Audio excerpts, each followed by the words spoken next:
والغرب والبكرة وجنح الظلام، وأبذلوا للمهاج وللحجا والحطام، وأبذلوا للمهاج وللحجا والحطام.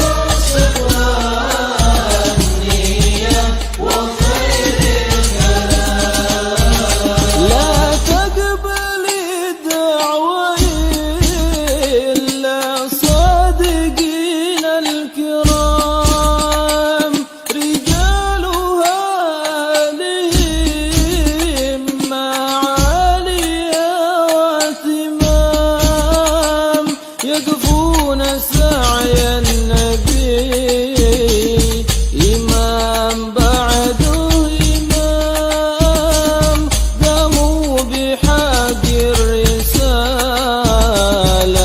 والهدى حسن قيام.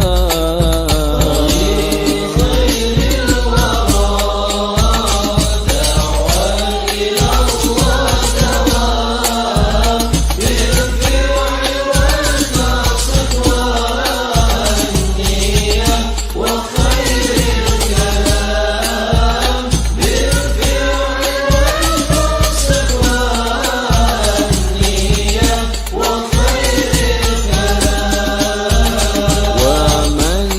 بهم سعيد ينال فوق المرام، في دار هذه وفي البرزخ ودار السلام.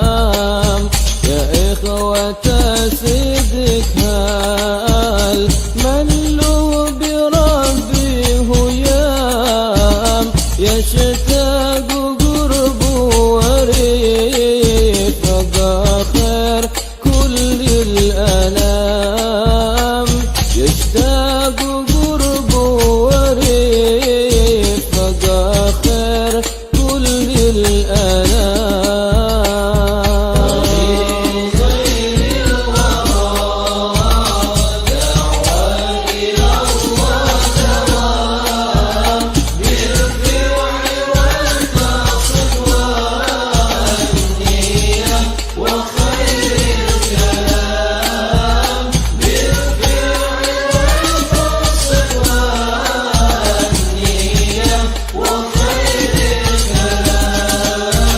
ويشرب الكاس صافي من الشريف المدام، في حضرة القدس ساعة فكل من استقام. هيا سرانا الحقير ركبين ثقات العظام، تأملوا نظم قولي واسمعوا للكلام.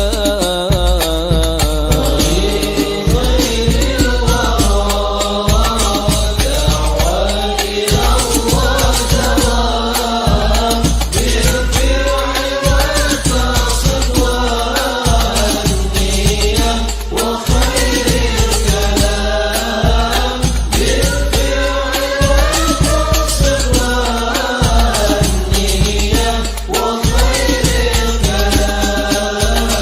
والختم صلوا على من به يزول الظلام، مرامنا هو أعظم بالنبي من مرام، عليه من ربنا أذكى الصلاة والسلام، والآل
الكلام بالفعل والقصد والنية وخير الكلام.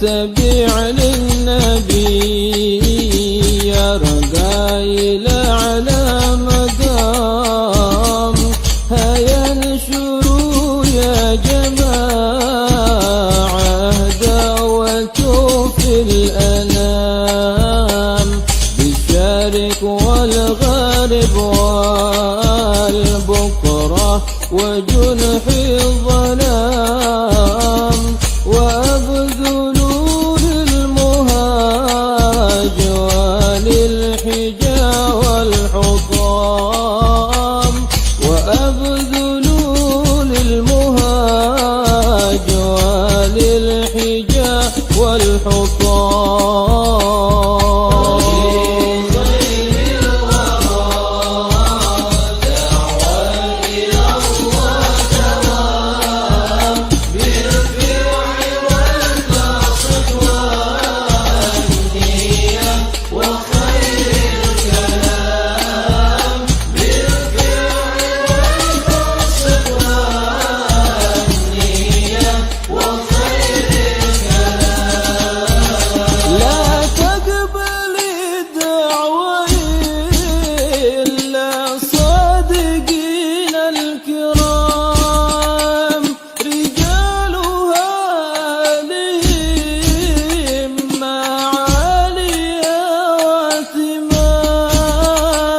يقفون سعي النبي إمام بعده إمام قاموا بحق الرسالة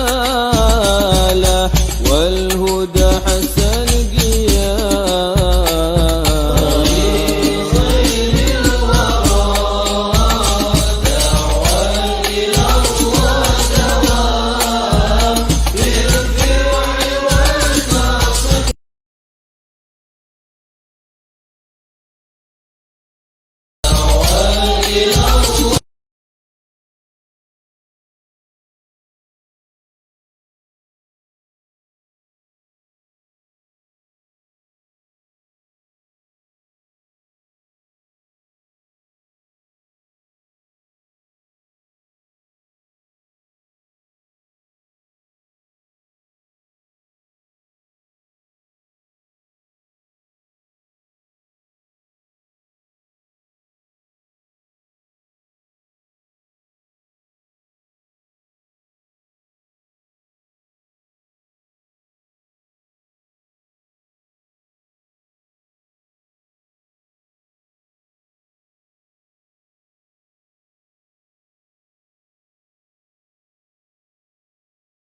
الحمد لله رب العالمين وبه نستعين على أمور الدنيا والدين والصلاة والسلام على أشرف الأنبياء والمرسلين سيدنا محمد وعلى آله وصحبه أجمعين.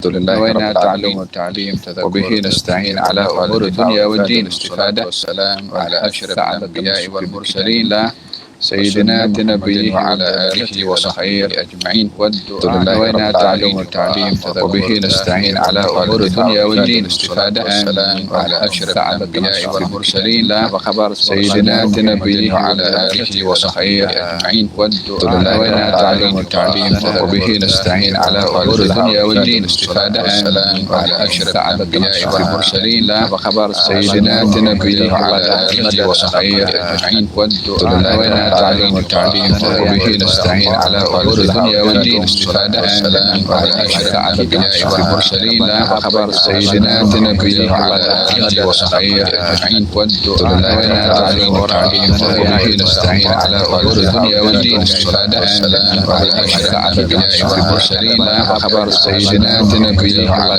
آله وصحبه أجمعين طلابنا تعليم والتعليم وبه نستعين على أمور الدنيا والدين استفادة والسلام على أشرف الأنبياء والمرسلين سيدنا نبينا على آله وصحبه أجمعين طلابنا تعليم والتعليم وبه نستعين على أمور الدنيا والدين استفادة والسلام على أشرف الأنبياء والمرسلين سيدنا نبينا على آله وصحبه أجمعين طلابنا تعليم والتعليم وبه نستعين على أمور الدنيا والدين استفادة والسلام على أشرف الأنبياء والمرسلين سيدنا نبينا على آله وصحبه أجمعين طلابنا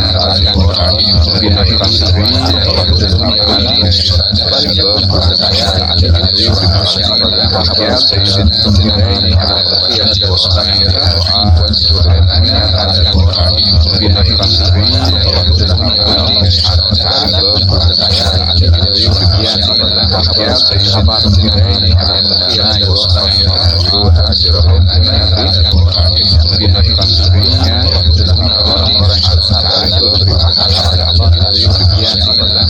استفادة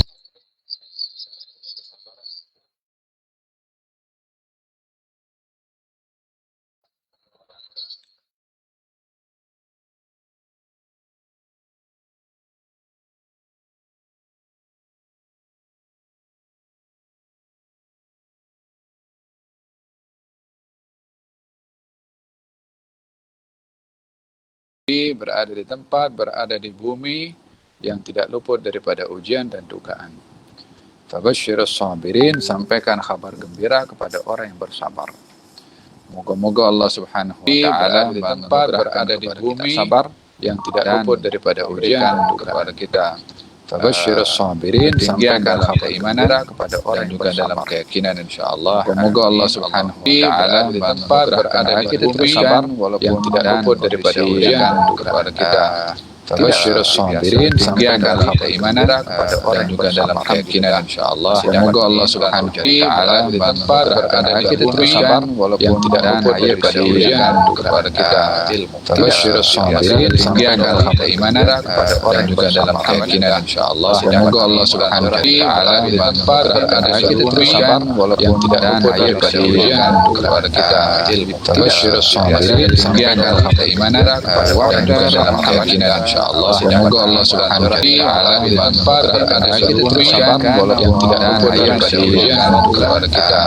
Fabashshirus sabirin, sampaikan kabar gembira kepada orang yang juga dalam keyakinan insyaallah. Semoga Allah Subhanahu wa taala di tempat berada di bumi yang tidak luput daripada ujian kepada kita.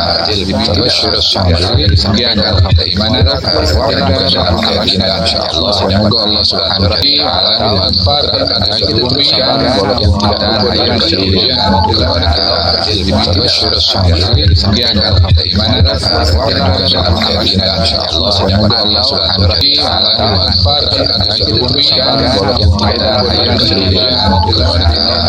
Fabashshirus sabirin, sampaikan kabar gembira kepada orang yang juga dalam keyakinan insyaallah. Semoga Allah Subhanahu wa taala di tempat berada di bumi yang tidak luput daripada ujian.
fi nari jahannam. Karena sumpah jahat, sumpah palsu itu akan menghancurkan negeri atau rumah dan akan menjerumuskan pelakunya. Karena sumpah jahat, sumpah palsu itu akan menghancurkan negeri atau rumah dan akan menjerumuskan pelakunya. Karena sumpah jahat, sumpah palsu itu akan menghancurkan negeri atau rumah dan akan menjerumuskan pelakunya. Karena sumpah jahat, sumpah palsu itu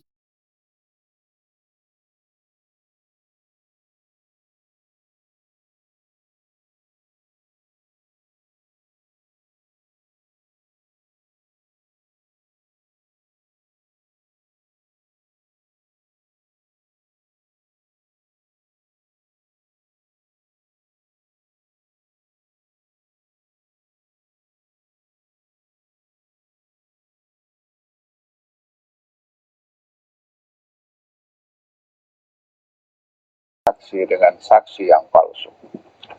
yakni kalau orang menyembunyikan kebenaran dengan tidak bersaksi, itu pun sudah dosa. Bersaksi palsu lagi lebih besar dosanya. Nas'alullah al-afiyah wa salama qabla husulid adama. Semoga Allah memberikan kepada kita al-afiyah, perlindungan dan selamat sebelum berlakunya penyesalan. Nah, masih meneruskan tentang sumpah. Dan sebelum ini dijelaskan oleh Imam Abdullah bin Al-Haddad, hendaklah kalau seorang itu bersumpah dan melihat bahwasanya melanggar sumpah itu baik, maka hendaklah dia melanggar sumpah itu. Melanggar sumpah jadi membayar kafarah, seperti orang bersumpah untuk tidak bersilaturahim, orang bersumpah untuk tidak bercakap dengan adik-beradik, dia bersumpah di situ. Tapi apa yang ia telah sumpahkan itu tak baik, tak betul. Macam mana? Dia tak nak bersedekah ke, atau dia tak mau bercakap ke, dia tak nak bersilaturahim ke, perbuatan itu tak baik. Yang baik bersilaturahim, bersedekah, berbicara, bercakap dengan keluarga. Nah, bila hadis menyatakan bila kamu bersumpah ke atas sesuatu dan melanggarnya itu lebih baik bagi kamu, maka langgarlah sumpah itu dan lakukanlah apa yang baik. Langgarlah sumpah, maksudnya gantikanlah sumpah itu dengan membayar kafarah yang tadi disebutkan. Kafarah sumpah itu adalah dengan memberi makan 10 orang miskin. Setiap satu orang daripada mereka diberikan 1 mud, yakni 1 cupak, lebih kurang 600 gram. Lebih kurang 600 gram 1 cupak. 10 orang miskin, maka dikalikan 600 gram, atau memberi pakaian kepada 10 orang miskin, beri makan kepada 10 orang miskin. Salah satu daripada keduanya. Itu pilihan pertama. Pilihan kedua, membebaskan hamba sahaya. Membebaskan hamba sahaya. Bila kedua-dua ini tidak mampu memberi makan kepada 10 orang miskin, tidak mampu memberi pakaian kepada 10 orang miskin, tidak pula mampu untuk membebaskan hamba sahaya, maka yang terakhir adalah berpuasa sebanyak atau selama 3 hari. Afdalnya adalah dilakukan secara berturut-turut sebagai kafarah sumpah. Saya contohkan dalam Rawhah yang lalu perbuatan Sayyidina Abu Bakar As-Siddiq yang telah bersumpah untuk tidak bersedekah kepada Mistah, lalu diingatkan, ditegur oleh Allah SWT, maka Sayyidina Abu Bakar pun menyambung sedekahnya kepada Mistah dan menggantikan sumpahnya yang ia bersumpah untuk tidak memberi dengan dibayar kafarah oleh beliau. Dengan demikian, sumpah adalah berhati-hati ketika seorang bersumpah. Tidak boleh bersumpah dengan dusta, tidak boleh bersumpah ke atas perkara yang batil, tidak boleh bersumpah ke atas perkara yang harus, tidak boleh bersumpah kepada perkara yang makruh, bersumpah pada perkara yang penting, seperti kalau di mahkamah atau tuduhan berlaku kepada dia sementara dia tidak melakukannya, maka dalam hal ini dituntut sumpah untuk dia membersihkan namanya daripada tuduhan-tuduhan yang tidak baik. Al-bayyinatu 'ala al-mudda'i wal yaminu 'ala man akhlaf. Al-bayyinatu 'ala al-mudda'i wal yamin 'ala man akhlaf. Yani yang mendakwa adalah mendatangkan bukti, dan kepada mereka yang mengingkari, yakni yang dituduh dengan tuduhan kepadanya dan dia tidak dan tuduhan itu tidak benar, maka hendaklah dia bersumpah kalau tuduhan itu tidak benar. Ada berkenaan dengan sumpah, dan saya jelaskan semalam kalau sumpah terbagi kepada 3 bahagian. Ada sumpah yang sah, ada sumpah yang lahu, ada sumpah yang al-khamus, yaitu yang sumpah yang jahat atau sumpah yang palsu, yang akan menjerumuskan atau membawa pelakunya ke neraka jahanam, seperti dalam sabda Nabi Muhammad sallallahu alaihi wa ala alihi wasallam. Nah, kata Imam Abdullah bin Al-Haddad, ingatkan jangan kita bersumpah atau bersaksi dengan satu kesaksian yang mana kesaksian itu berdasarkan dengan sangkaan sahaja, walaupun sangkaannya itu agak kuat, seperti contohnya kalau melihat orang masuk, cakap ke contohlah, masuk ke tempat-tempat yang tak baik, maka kita tidak boleh untuk nak menuduh dengan 100% kalau dia berbuat perbuatan yang tak baik itu. Contohnya ada satu kawasan yang di situ ada tempat perjudian atau tempat maksiat contoh. Kemudian ada orang pergi ke situ. Kemudian kita melihat dia pergi ke sana, maka kita terus menghukum ini pasti dia main judi. Wallahi dia main judi. Padahal dia tak nampak.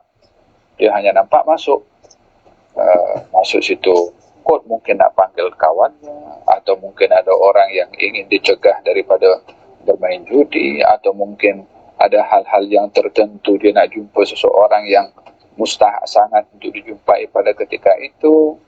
Jadi kemungkinan yang lain masih ada. Maka dalam hal ini tidaklah boleh menuduh dengan bersaksi kalau ini orang main judi, orang ini minum arak, orang ini berbuat maksiat contohnya. Hanya prasangka sahaja. Dia tengok dia masuk tapi dia tak nampak dia buat. Tak nampak dia berjudi, tak nampak dia minum arak. Maka dalam hal ini tidaklah boleh untuk menghukum orang lain dengan sekedar prasangka. Ya ayyuhalladzina amanu ijtanibu katsiran minadh-dhanni inna ba'dadh-dhanni itsmun wa la tajassasu. Wahai orang-orang beriman, jauhilah banyak prasangka. Sesungguhnya sebahagian prasangka itu adalah dosa. Faham tu? Oleh hadza seseorang itu adalah lebih mengedepankan baik sangka berbandingkan kepada buruk sangka. Nah, hasulatan laisa fawqahuma min birrin husnul dhann billah wa husnul dhann bi ibadillah. Dua perkara tak ada yang lebih baik daripada keduanya, yaitu berbaik sangka kepada Allah dan berbaik sangka kepada hamba Allah Subhanahu wa taala. Baginda Rasulullah bersabda juga, iyyakum wadh-dhann fa inna dhanna akdzabul hadis. Hati-hati kamu daripada prasangka, sesungguhnya prasangka itu adalah dusta-dustanya pembicaraan.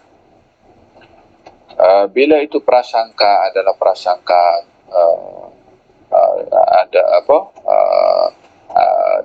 ada prasangka baik dan prasangka tidak baik. Dan kita diperintahkan berprasangka kepada makhluk Allah dengan prasangka yang baik, apatah lagi kepada Allah Subhanahu wa taala. Hendaklah dia sentiasa memiliki prasangka yang baik, karena di sebalik kebaikan dalam prasangka, Allah akan memberikan kebaikan kepadanya.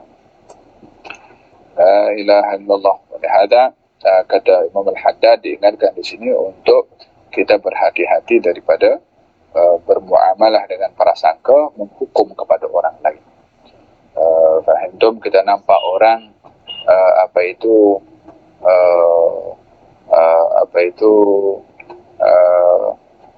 berjalan dengan seseorang, mungkin berjalan dengan seorang perempuan. Jangan mudah terus tuduh prasangka buruk kepada dia.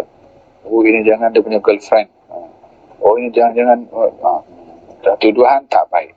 Mungkin ibunya, mungkin saudara perempuannya, mungkin mak saudaranya, mungkin anak saudaranya, mak saudaranya, pak saudaranya, atau mungkin dia anak saudaranya. Walhasil yang mungkin ada kaitan mahram. Allahu a'lam. Oleh sebab itu, berbaik sangka kepada setiap keadaan. Bila ada orang terkena musibah, contohnya, mungkin orang itu sebelumnya ada berbuat hal-hal yang tak baik, contohnya. Kalau orang itu adalah orang yang bermaksiat, lalu terkena musibah, so kita punya prasangka, ini musibah ni hukuman bagi dia, padan muka dia dapat. Seperti ini pun tidak boleh untuk kita mendahului Tuhan dalam menghukum orang lain hanya berdasarkan dengan prasangka kita. Orang yang terkena dengan dugaan bukan hanya orang yang tak baik saja. Semua orang beriman dapat dugaan. Orang baik pun diduga.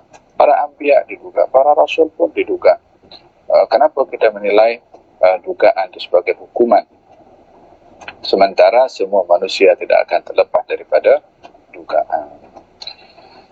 La ilaha illallah. Dan dengan demikian, kata Al-Haddad mengatakan, kalau kamu mengambil harta orang lain dengan sumpah kamu, maka wajiblah kamu mengembalikan harta itu.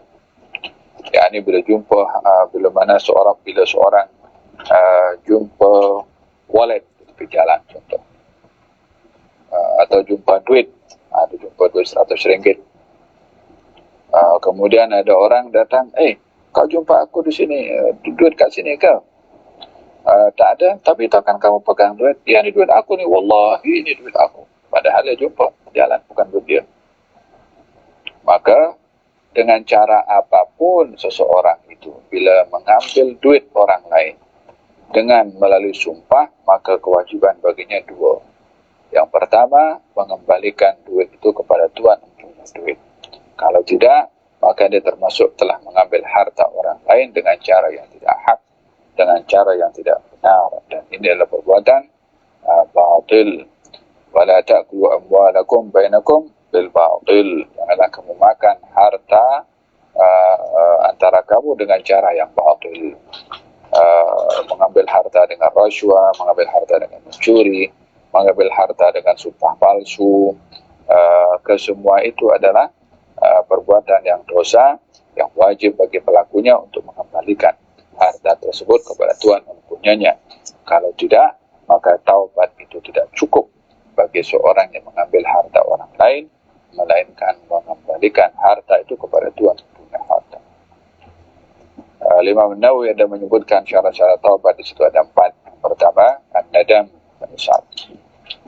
Kedua, berhenti daripada perbuatan maksiat saat itu juga. Yang ketiga, berazam untuk tidak lagi melakukan dosa tersebut. Yang keempat, bila dosa yang dia ingin bertaubat itu terkait dengan harta orang atau hak orang, maka hendaklah dia mengembalikan hak orang itu atau minta maaf dan minta halal. Barulah sempurna taubat. Kalau tidak, maka taubat seseorang itu tergantung tidak dapat diterima oleh Allah, melainkan dosa orang itu kepada orang lain dimaafkan atau dihalalkan oleh orang tersebut. Yang kedua, kewajiban kepada mereka mengambil harta orang lain dengan cara bersumpah. Selain mengembalikan harta itu, yang kedua adalah dengan membayar kafarah. Sebab apa? Sebab dia bersumpah. Tak cukup hanya mengembalikan duit itu kepada tuan mempunyainya, tapi karena dia mengambilnya dengan sumpah, dan sumpah itu sumpah palsu, sumpah dusta, maka dia kena kena membayar kafarah sumpah yang ia lakukan tadi. Nah, kemudian diingatkan dalam al-hadad, hati-hati kamu daripada bersumpah dengan sumpah yang palsu, sumpah yang jahat, sumpah yang merugikan orang lain. Seperti orang bersumpah menuduh si fulan ini, fulan pencuri, wallahi saya bersaksi, wallahi saya nampak, padahal dia tak nampak. Hanya karena geram dengan orang itu, dia pun menawarkan diri untuk menjadi saksi untuk agar supaya orang itu kena hukum dengan dia bersumpah. Maka dalam hal ini sumpah ini menjadi sumpah al-fajr, sumpah yang khamus, yang menjerumuskan seseorang itu ke dalam api neraka, wal'iyadu billah. La ilaha illallah. Kemudian baginda Rasulullah SAW mengingatkan tentang bersaksi palsu. Di dalam Al-Quranul Karim, Allah Subhanahu wa Ta'ala memerintahkan untuk kita menjadi saksi yang jujur, yang hak, yang benar. Kunu qawwamina bil qisti syuhada'a lillah. Adalah kamu menjadi orang yang menegakkan keadilan dan menjadi saksi kerana Allah Subhanahu wa Ta'ala, menjadi saksi yang betul, menjadi saksi bercakap benar. Walaupun kesaksian itu boleh membawa hukuman kepada orang yang kita sayang. Kalaulah ada seorang yang ahli kerabatnya mencuri, dan dia tahu kalau kerabat itu mencuri atau sahabatnya mencuri, maka dia dipanggil di mahkamah untuk bersaksi. Kalau dia bersaksi dan bercakap betul, maka sahabatnya boleh kena hukum. Dalam hal ini dia tidak boleh mengedepankan perasaan kasih sayang dengan sahabatnya atau dengan kerabatnya dengan mengedepankan hukum. Hukum didahulukan, hukum dikedepankan. Perintah Allah Subhanahu wa Ta'ala untuk menjadi saksi dengan saksi yang benar, walaupun kepada ahli keluarga kamu, walaupun kepada orang yang dekat dengan kamu, karena tidak ada yang lebih berharga daripada menegakkan kebenaran. Satu hari baginda Rasulullah SAW duduk dan beliau sambil bersandar. Kemudian tanya, ya Rasulullah, dosa apa yang paling besar? Kata Nabi, syirik kepada Allah. Kemudian dosa apa lagi setelah syirik? Katanya derhaka kepada ibu bapa. Kemudian apa lagi wahai Rasulullah? Maka kali yang ketiga Nabi bila nak sebut dosa yang ketiga tu, Nabi tegakkan badannya sambil mengatakan wa syahadatuz zur, wa syahadatuz zur, wa syahadatuz zur. Saksi palsu, saksi palsu, saksi palsu. Kata perawi itu, aku kasihan tengok Nabi sebut berulang-ulang kalimat saksi palsu itu, sehingga aku mengharapkan cukuplah Nabi, karena kasihan tak tahan hati tengok Nabi mengulang-ulang banyak kali, sehingga dengan dengan perasaannya yang menunjukkan bahayanya kesaksian yang palsu.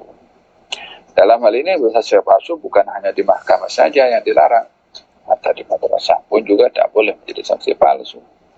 Di rumah pun juga tak boleh menjadi saksi palsu. Bila ditanya siapa yang sembunyikan kunci kereta contohnya, dia tuduh si fulan. Dan satu lagi cakap, ya si fulan, aku tengok, aku nampak dia buat, padahal dia tak nampak. Dalam perkara kecil pun tak boleh kita nak bersaksi palsu, apatah lagi kepada perkara yang besar. Nah, ada berkenaan dengan fasal yang sudah dibahaskan oleh Imam Al-Haddad berkenaan dengan bersumpah dan juga bersaksi palsu. La ilaha illallah. Fasal yang berikutnya akan dibahaskan berkenaan dengan fasal tentang sifat wara' dan juga tentang sifat asyubuhat. Apa maknanya wara', dan pada hal apa kita perlu wara'. Dan tidaklah seorang itu sampai kepada derajat orang-orang yang bertakwa sehingga meninggalkan perkara yang boleh karena khawatir tergelincir kepada perkara yang tidak boleh. Ini karena sifat wara'. Karena sifat wara'. Dahulu ada siapa itu namanya, Abdullah ibn Mubarak. Abdullah bin Mubarak ini ada ayahnya yang namanya Mubarak. Dahulu dia penjaga kebun anggur. Maka ditugaskan oleh majikannya yang punya kebun itu untuk menjaga sampai berbuah. Setelah sekian lama anggur pun berbuah, maka tuan punya kebun, majikan datang ke kebun untuk merasai anggurnya. Maka dipanggil, ya Mubarak, bawa anggur kepada saya untuk saya makan. Maka dibawa anggur. Maka didapati anggurnya itu masih mentah, tak terlalu masak untuk dimakan. Maka rasanya pun tak sama. Maka kata majikan itu, bawalah anggur yang masak. Tak akan selama ini kamu jaga anggur tak boleh bezakan yang mana anggur yang mentah dan mana anggur yang masak?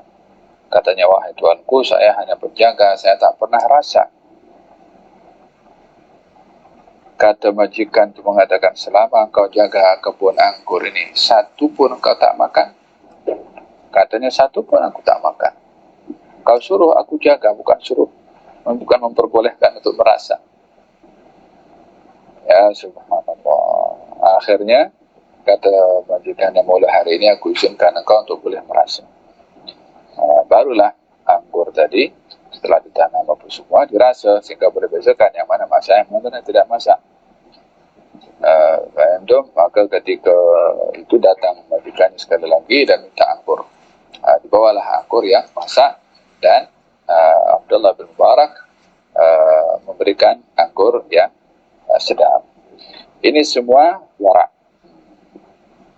Kata majikannya mengatakan kepada Abdullah bin Mubarak tentang anak perempuannya yang dirisik oleh beberapa orang. Dia bermusyawarah dengan Mubarak karena melihat Mubarak ini seorang yang wara'. Maka pada ketika itu orang tuanya akhirnya menawarkan atau merisik majikan tadi merisik kepada Mubarak untuk berkahwin dengan anak perempuan. Lahirlah daripada perkahwinan ini anak lelaki bernama Abdullah bin Mubarak. Ya Allah, Abdullah bin Mubarak ini lahir daripada orang yang wara'. Sehingga Abdullah bin Mubarak ini pernah meminjam pena. Ya subhanallah. Abdullah bin Mubarak meminjam pena daripada negeri Syam dan dia pulang balik pergi ke Baghdad. Terlupa pena yang dipinjam tu dibawa balik pergi ke Baghdad. Tahu berapa jarak antara Baghdad dengan Syam? Jauh sangat. Maka sampai di Baghdad dia nampak, ya Allah, pena tu aku terbawa, macam mana ni, ya Allah. Patah balik dia pergi ke Syam tu kasih pulangkan pen sahaja. La ilaha illallah. Pen je.